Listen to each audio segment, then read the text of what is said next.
नमस्कार, स्वागत है आपका हमारे चैनल पर। मैं हूं आपके साथ शिप्रा सैनी। महाराष्ट्र में मुख्यमंत्री उद्धव ठाकरे की कुर्सी पर संकट के बादल मंडरा रहे हैं, तो ऐसे में संजय राउत ने अब राहुल गांधी से मुलाकात की है।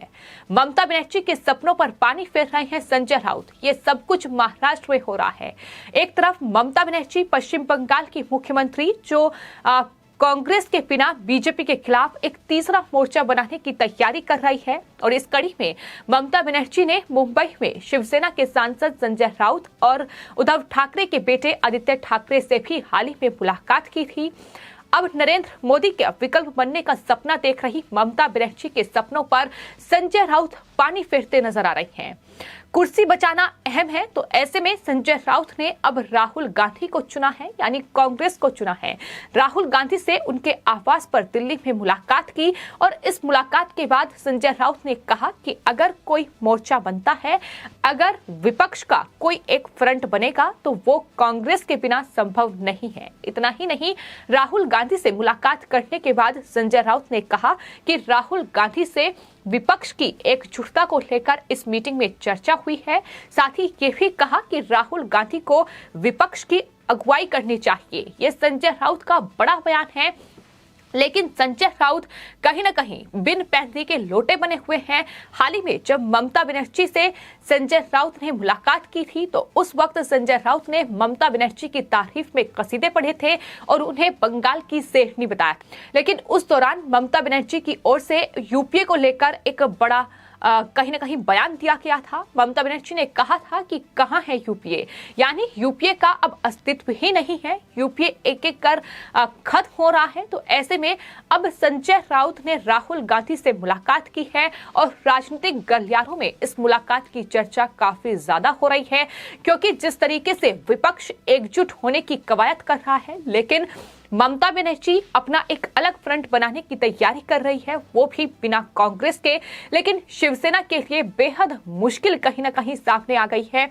एक तरफ महाराष्ट्र है, जहां शिवसेना कांग्रेस पार्टी और एनसीपी के साथ सत्ता पर बैठी हुई है, और अगर वो कांग्रेस को नाराज करती है, तो शिवसेना और संजय राउत ये बखूबी तरीके से जानते हैं कि सत्ता से हाथ धो बैठेंगे। और यही वजह है कि अब संजय राउत ने राहुल गांधी से तो मुलाकात की ही, लेकिन उसके बाद जो कसीदे पढ़े हैं, वो अपने आप में संजय राउत पर सवाल खड़ा करते हैं। संजय राउत ने कहा कि राहुल गांधी से मीटिंग के दौरान ये उन्होंने कहा है कि विपक्ष को मीटिंग करनी चाहिए और आपको आकर उन्हें लीड करना चाहिए, यानी राहुल गांधी को अब विपक्ष की अगुवाई करनी चाहिए। ये बात संजय राउत कह रहे हैं।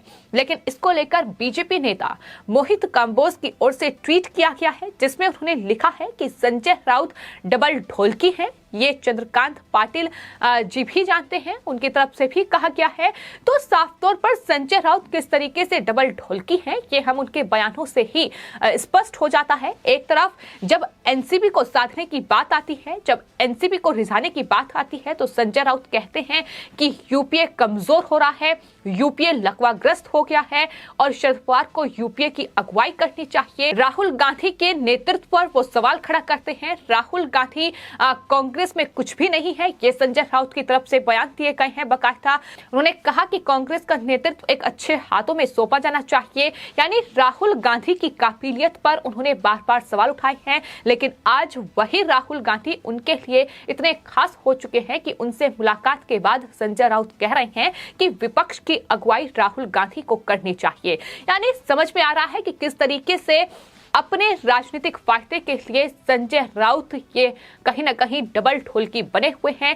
एक तरफ ममता बनर्जी को भी नाराज नहीं करना चाहते हैं, क्योंकि 2024 जो लोकसभा चुनाव होंगे, उसमें कहीं ना कहीं टीएमसी की भूमिका भी अहम होगी। तो दूसरी तरफ महाराष्ट्र में सत्ता पर बने रहने के लिए संजय राउत की मजबूरी है कि राहुल गांधी से हाथ मिलाना पड़ रहा है, उनकी तारीफ करनी पड़ रही है। लेकिन ये वही संजय राउत है, ये वही शिवसेना है जो महाराष्ट्र में कांग्रेस के नेतृत्व पर सवाल उठाए गए हैं। लेकिन इस पूरी बैठक के बाद संजय राउत ने जो मीडिया से बातचीत की है, उसमें उन्होंने कहा है कि 2-2, 3-3 फ्रंट क्या करेंगे, वो विकल्प नहीं है, एक ही फ्रंट बनना चाहिए। ममता के यूपीए पर जो बयान उन्होंने दिया था कि कहां है यूपीए, उस पर संजय राउत ने कहा है कि कांग्रेस के बिना कोई गठबंधन संभव नहीं है और राहुल गांधी को विपक्ष का नेतृत्व करना चाहिए, विपक्ष एक नहीं है। क्या इस पर चर्चा हुई है? इस सवाल के जवाब में संजय राउत ने कहा है कि इस पर चर्चा हुई है। अगर विपक्ष का कोई फ्रंट बनता है तो कांग्रेस के बिना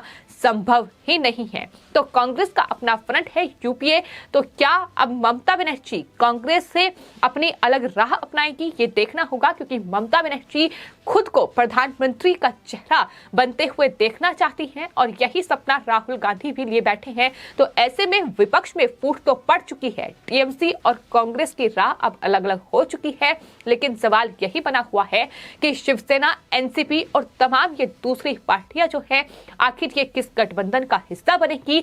अगर तीसरा मोर्चा तैयार होता है तो क्या ये पार्टी ममता बनर्जी के साथ जाएगी या फिर यूपीए का दामन थामेंगी? ये फिलहाल सवाल ही बने हुए हैं।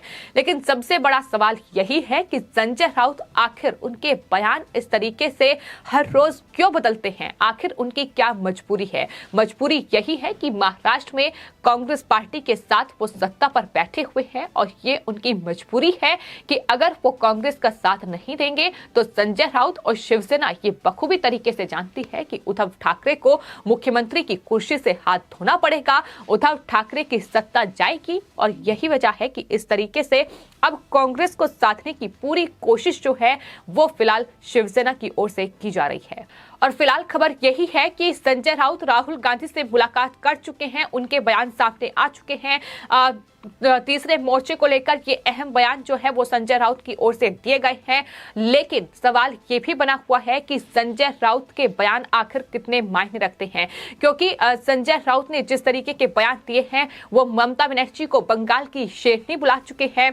यूपीए पर वो इससे पहले सवाल उठा चुके हैं। यूपीए को लेकर उन्होंने बार बार ये कहा है कि यूपीए का पुनर्गठन होना चाहिए और एनसीपी प्रमुख शरद पवार को इसका अध्यक्ष बनाने की मांग भी संजय राउत कर चुके हैं। उन्होंने ये कहा था कि कांग्रेस की मजबूती के लिए ऐसा करना जरूरी है और कांग्रेस पार्टी के नेताओं को इसे स्वीकार भी करना चाहिए। शरद पवार को सर्व स्वीकार्य बताते हुए संजय राउत ने कहा कि शिवसेना, अकाली दल, टीएमसी जैसे दलों को यूपीए में शामिल किया जाए। ये कोशिश जो है वो संजय राउत की ओर से बार बार की गई है।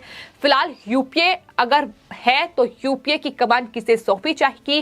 क्या राहुल गांधी, जिसका दावा संजय राउत कर रहे हैं कि विपक्ष की अगुवाई करनी चाहिए, या फिर शरद पवार? क्योंकि एनसीपी के साथ मिलकर सत्ता पर काबिज है शिवसेना। तो अगर संजय राउत या उद्धव ठाकरे शरद पवार को नाराज करते हैं, अगर एनसीपी को नाराज करते हैं तो मुश्किलें वहां भी बढ़ सकती हैं। तो फिलहाल बीच मझधार में शिवसेना अटकी हुई है, विकल्प नहीं मिल पा रहा है। अगर कांग्रेस को राजी करते हैं तो नाराज एनसीपी भी हो सकती है। तो ऐसे में मुश्किलें कहीं न कहीं शिवसेना के लिए चारों तरफ से बढ़ी हुई है और शिवसेना ये बखूबी तरीके से जानती है कि महाराष्ट्र में गठबंधन कर एनसीपी और कांग्रेस के साथ शिवसेना मुश्किल में फंस चुकी है, क्योंकि एक पार्टी की विचारधारा को बदला गया है।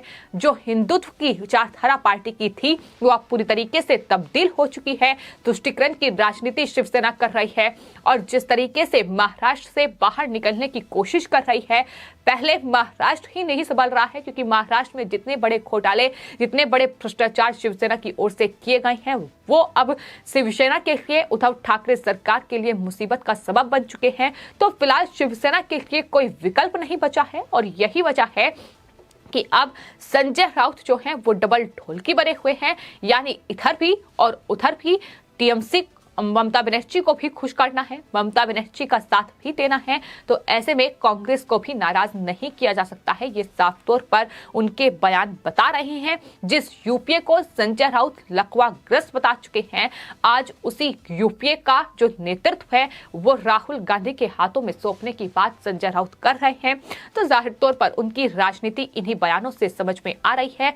फिलहाल आने वाले वक्त में क्या होगा विपक्ष का, ये एक बड़ा सवाल अभी भी बना हुआ है, क्योंकि ममता बनर्जी एक तीसरा फ्रंट बनाने की तैयारी कर रही है, तो वही कांग्रेस यूपीए को मजबूत करने की कोशिश। लेकिन सवाल ये है कि तमाम ये पार्टियां, विपक्षी दल आखिर कहां जाएंगे, कौन से गठबंधन का हाथ थामेंगे और बीजेपी के लिए कहीं ना कहीं विपक्ष में फूट एक बड़ा फायदा आने वाले वक्त में चुनावों में हो सकता है। इस पर भी लगातार कहीं ना कहीं मोहर लगती नजर आ रही है, क्योंकि ममता बनर्जी को संजय राउत के इस बयान ने बड़ा झटका जाहिर तौर पर दिया है और उनके सपने पर पानी फेरा है।